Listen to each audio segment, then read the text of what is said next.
Dómsmálaráðherra vill auka heimildir lögreglu til að efla eftirlit með skipulögðum glæpahópum. Ísland eigi ekki að vera vænlegur áfangastaður erlendra brotamanna. Sonur norsku krónprinsessunnar sem réttað verður yfir á morgun fyrir nauðgun og heimilisofbeldi var handtekinn í nótt fyrir líkamsárás. Á sama tíma eru tengsl krónprinsessunnar við Jeffrey Epstein í hámæli. Samfylkingin mælist enn stærst í nýjum þjóðarpúlsi Gallup og Miðflokkurinn næst stærstur. Ríkisstjórnin heldur velli með naumum meirihluta. Og margir verðlaunahafar á Grammy-verðlaunahátíðinni gagnrýndu ICE, innflytjendastofnun Bandaríkjanna, í þakkarræðum sínum í gær. Tónlistarkonan Laufey hlaut sín önnur Grammy-verðlaun og Bad Bunny var senuþjófur kvöldsins. This is such an honor. Thank you so much.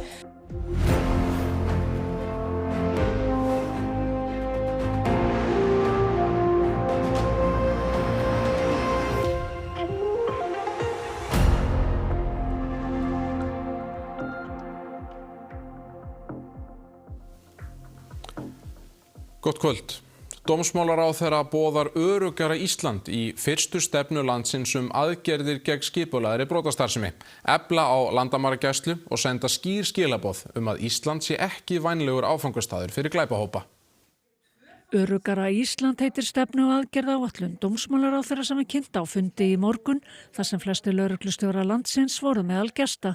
Horft var til Svíþjóðar við skrif stefnunar og þar segir að henni sé ætlað að tryggja hægt sé að rannsaka og hindra skipulagða brotastarfsemi. Snýst ekki síst að samræma verklag og að beita brottvísunum í meira mæli en gert hefur verið. Kallar þetta einhverja lagabreitingar? Einhverja breytingar á reglugerðum.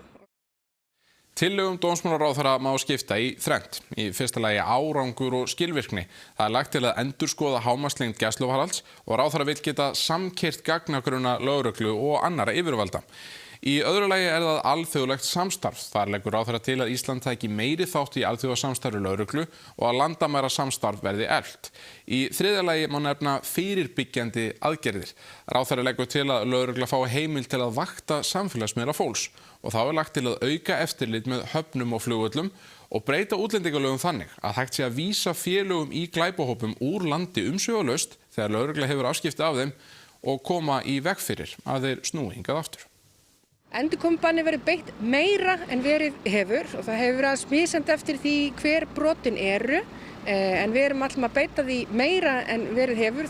Endurkomubann fylgir brottvísunum og vera skýr í þeim skilaboðum að Ísland er ekki vænlegur áfangastaður fyrir glæpahópa. Lína Ágústsdóttir, aðstoðarsaksóknari hjá lögreglunni á höfuðborgarsvæðinu. Ráðherra leggur til margvíslegar breytingar, meðal annars markvissari beitingu frávísana og brottvísana gagnvart brotahópum frá öðrum EES eða EFTA-ríkjum eins og það er orðað í stefnunni. Hvernig það hefur þessum úrræðum ekki verið beitt nægilega markvisst eða? Heimildin til að brottvísa EES og EFTA-borgurum til staðar í núgildandi útlendingalöggjöf frá árinu 2016 en hefur ekki verið beitt að krafti fyrir núna síðastliðin 2-3 ár. Og þá hefur ekki verið til staðar samræmt verklag þvert á yfirvöld við beitingu brottvísana sem þá liður í að sporna gegn skipulögum brotahópum EES og EFTA-borgara hér á landi. Þannig að lögregla fagnar auknum áherslum stjórnvalda í þessu málaflokki og samræmdu verklagi yfirvalda á landsvísu svo að þessu úrræði verði markvisst beitt.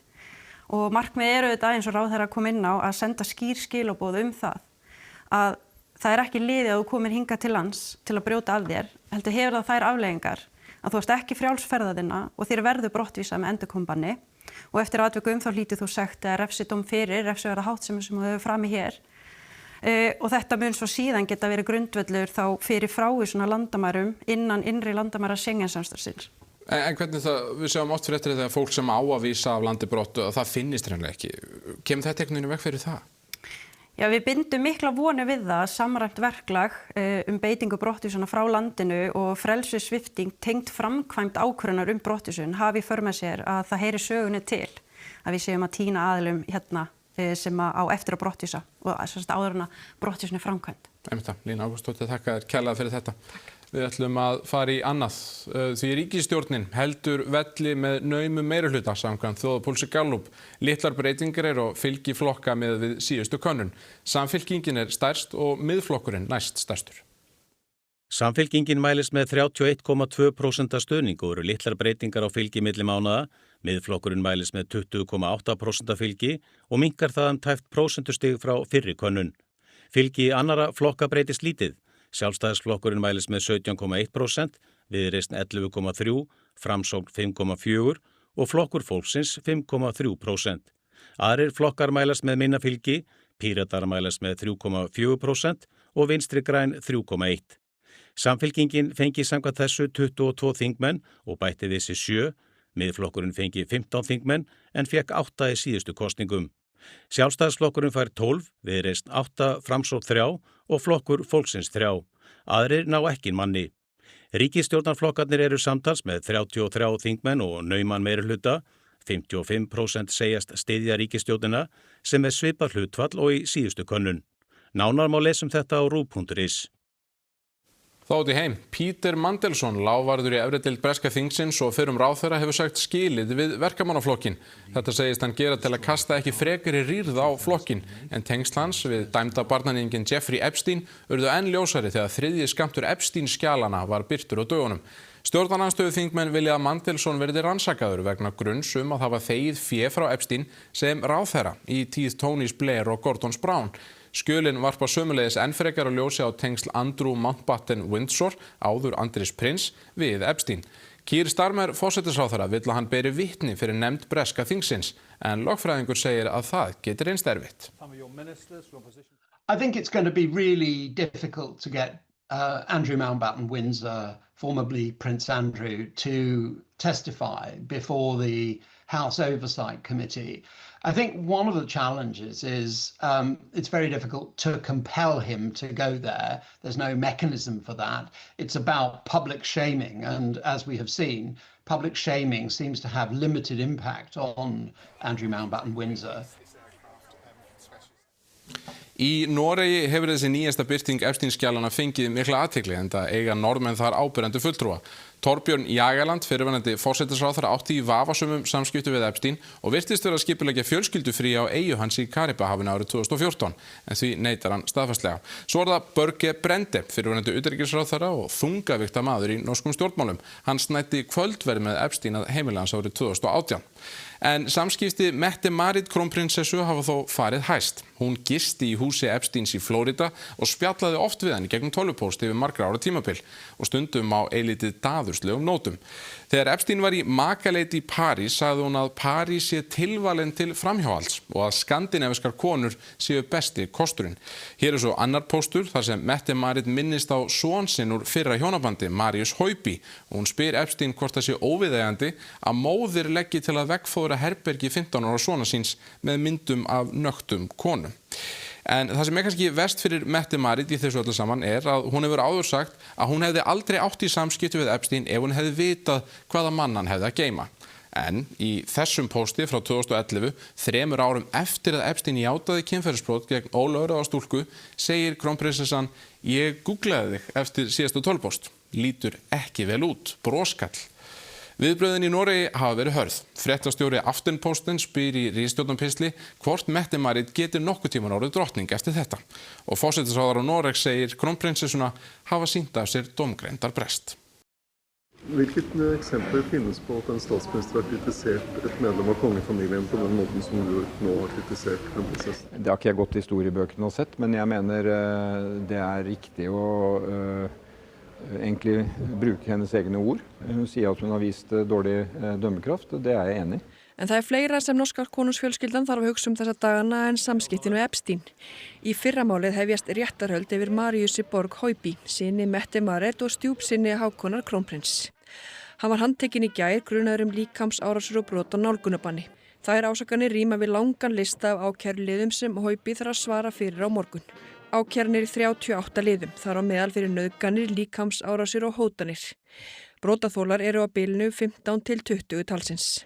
Þó Marius Haupi hafi hvorki hlutverk né titil innan norsku konungsfjölskyldunar hafa ákærurnar varpað dökkum skugga á fjölskylduna. This has been like a shocking 1.5 years for the Norwegian people because we really love our royal family. We respect them and We look at King Harold as like our grandfather. Og einmitt af þeirri ástæðu mikill áhugi á komandi réttarhöldum. 100 fréttamanna frá 50 fjölmiðlum fylgjast með í dómsalnum í Oslo.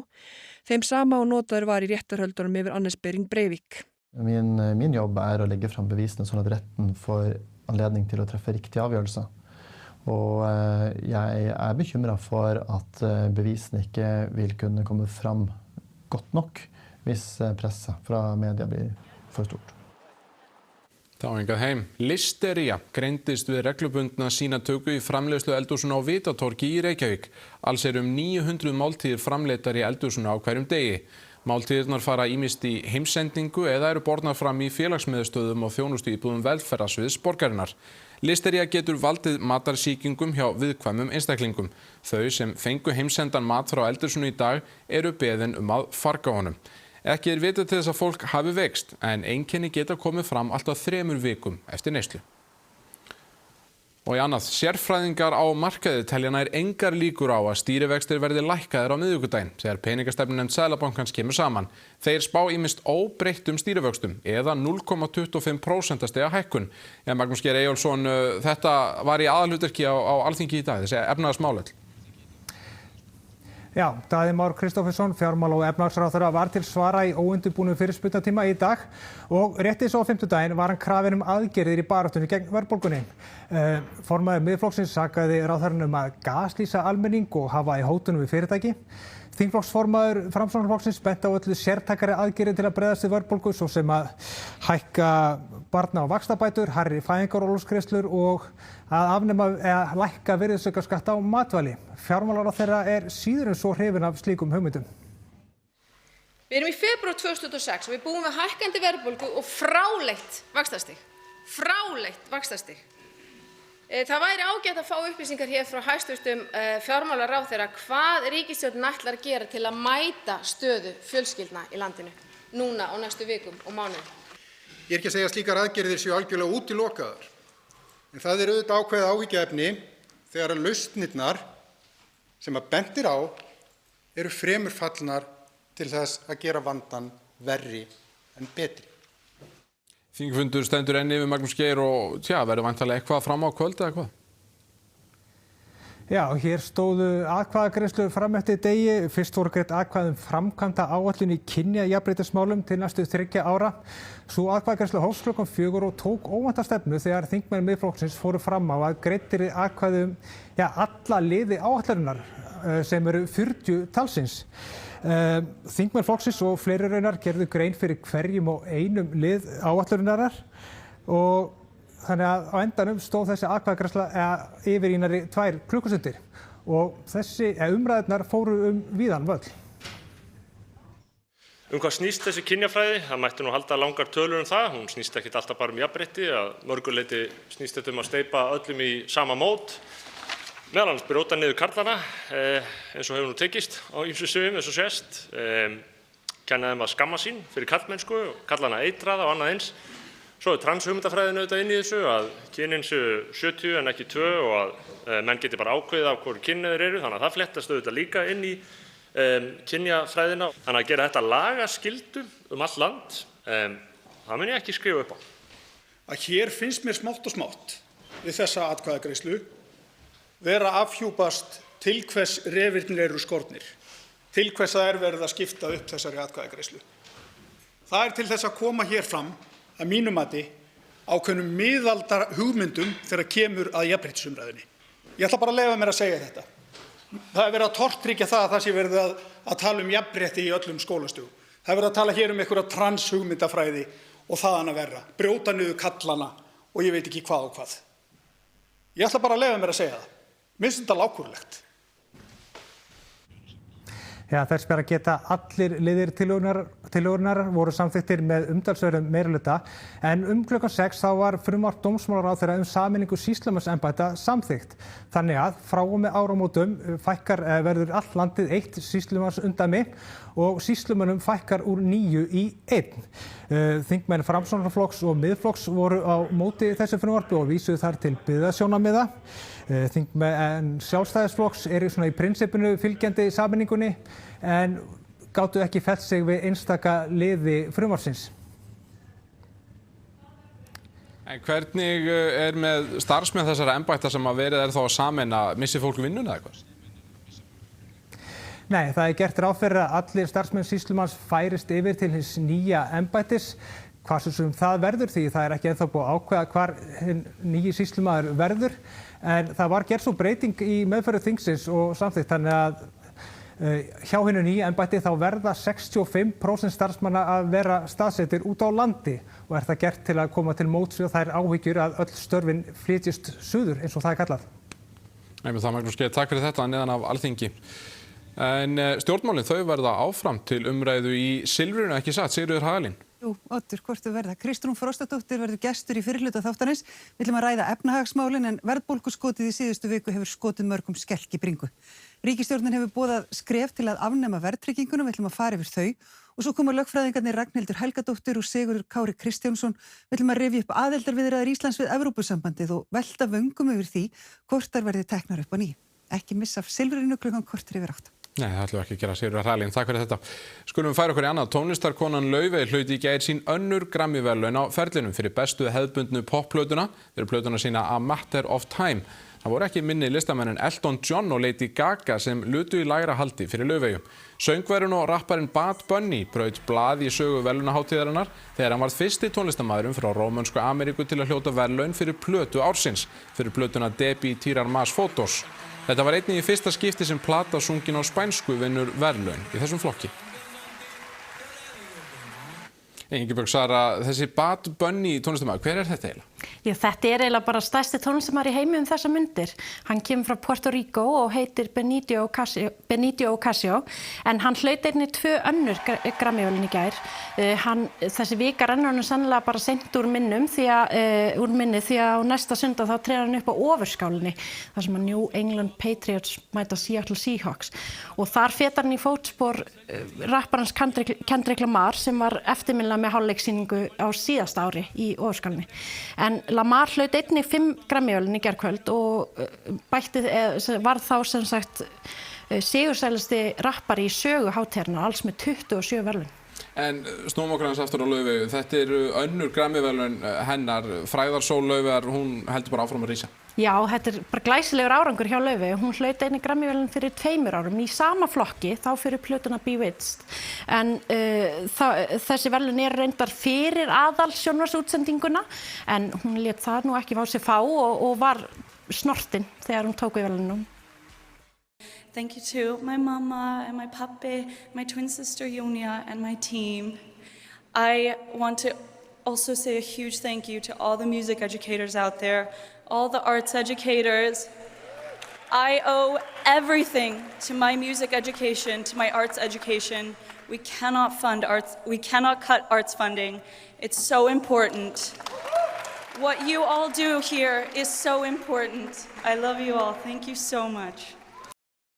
En Ingibjörg Sara, það var nú fleira sem gerist á Grammy-verðlaunaháttíðinni í gær, ekki sant?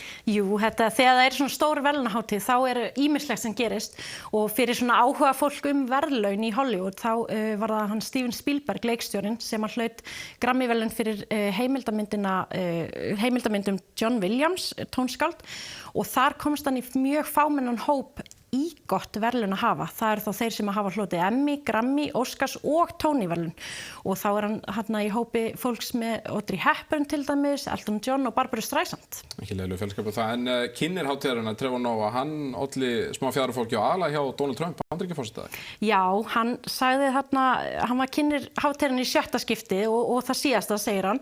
En hann sagði brandara eftir að óskaði Billie Eilish til hamingju með að hafa vunnið fyrir besta lag. Þá sagði hann að sennilega vildu flesti listamenn fá þessi verðlaun, líklega ekki alveg mikið og Trump langa í Grænland, en hann minntist einnig á tengsl Trumps við Epstein, kynferðisbrotamaninn Jeffrey Epstein, og Trump brást ókvæða við og eins og sjáum hér á samfélagsmiðlinn Truth Social ætlaði hann í mál við Noah. En svo voru fjölmargir gestir á hátíðinni sem notuðu tækifæri til þess að koma andúð sinni á innflytjendastofnun Bandaríkjanna, ICE, á framfæri. We're not savage, we're not animals, we're not aliens, we are humans and we are Americans. I'm up here as a granddaughter of an immigrant. I wouldn't be here.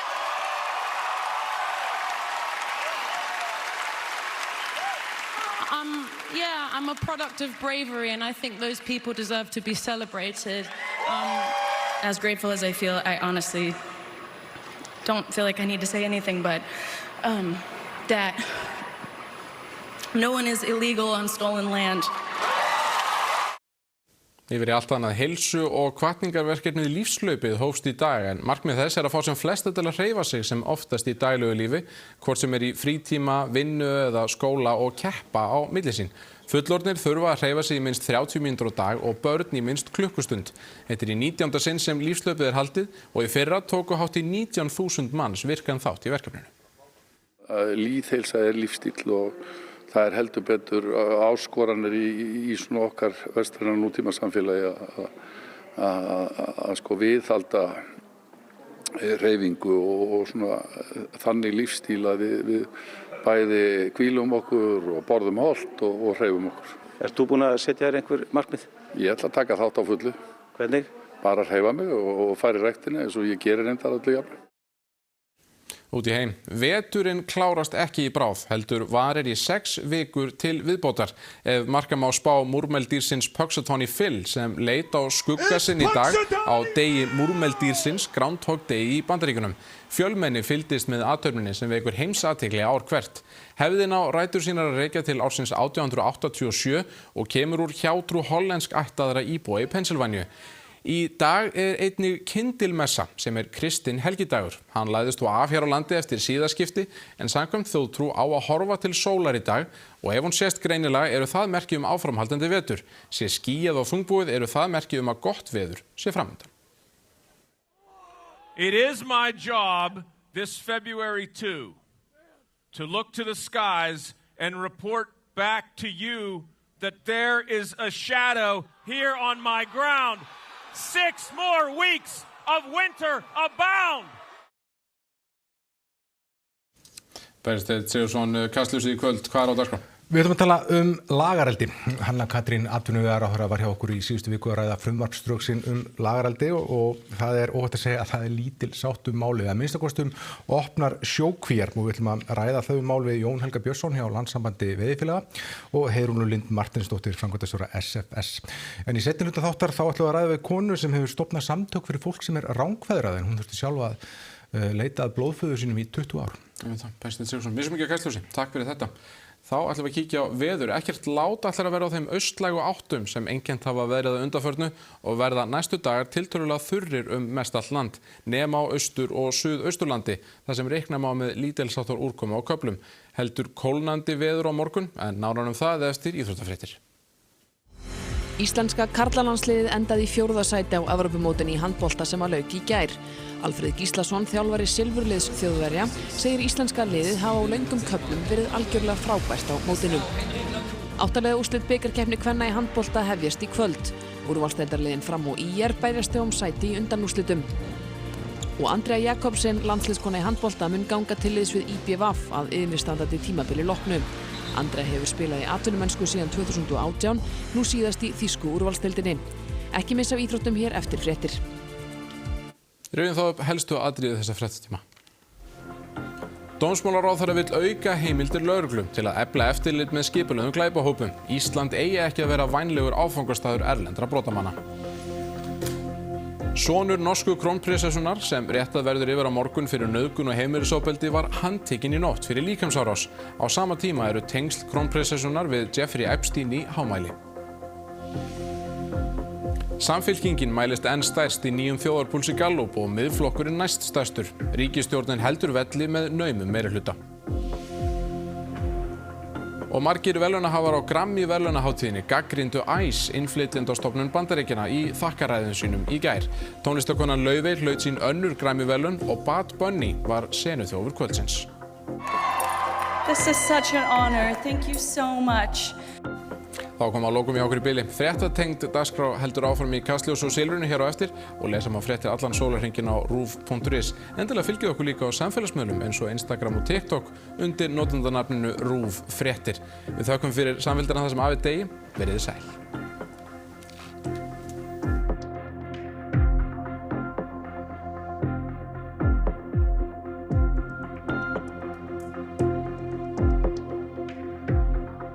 á RÚV í kvöld. Silfrið. Sigríður Hagalín Björnsdóttir, Valgeir Örn Ragnarsson og Bergsteinn Sigurðsson fá til sín gesti, kryfja með þeim atburði líðandi stundar og pólitískt landslag hverju sinni. Lífið eftir Benjamin. Leiknir norskir þættir byggðir á sönnum atburðum. Vinirnir Benjamin og Elías eru 15 ára og spenntir fyrir framtíðinni. Einn örlagaríkan janúardag árið 2001 verður skelfilegur atburður sem breytir öllu. Vindlakassablús. Bresk heimildamynd frá 2020 handverks- og tónlistarfólk sem smíða svonefnda vindlakassagítara úr endurunnum efniviði. Ungir drengir voru teknir af foreldrum sínum og vistaðir á sveitabæ þar sem þeir segjast hafa orðið fyrir margvíslegu ofbeldi. Þá var ég alltaf að bíða eftir að hún myndi annarkvæmt plokka um augun eða bara drepa mig. Ef ég vildi fá að ringja mamma þá var ég lamin. Hann fór hérna inn og var bara einnig þannig inni með henni í einhverju svörtu herbergi. Því ég hef ekki talað um það við mig. Eftirlit virðist hafa verið í molum. Það var ekki neitt eftirlit. Hann var svo hræddur að þeir myndu segja frá því og þá er það bara lamin. Saga þessara barna hefur aldrei verið sögð. Mér langaði svo til að segja frá en ég þorði ekki af ótta. Það vildi allir komast í burtu þarna sem voru þarna. Það er eitthvað sem ber ábyrgð á því hvað var gert við okkur hana. Eitthvað sem hefur komist upp með það. Kveikur, þriðjudag klukkan 20:15 á RÚV. Eftir handbolta fór liðina vikna tekur Vísbikarinn upp keflið því framundan er bikarvikan í körfubolta. Undanúrslit karla eru þriðjudaginn 3. febrúar og þann 4. eru undanúrslit kvenna. Úrslitaleikirnir sjálfir eru svo laugardaginn 7. febrúar og allt beint á RÚV og RÚV 2. Úrslitavika Vísbikarsins í körfubolta 3. til 7. febrúar á RÚV og RÚV 2. Þú tryggir frammistöðu sem seint gleymist.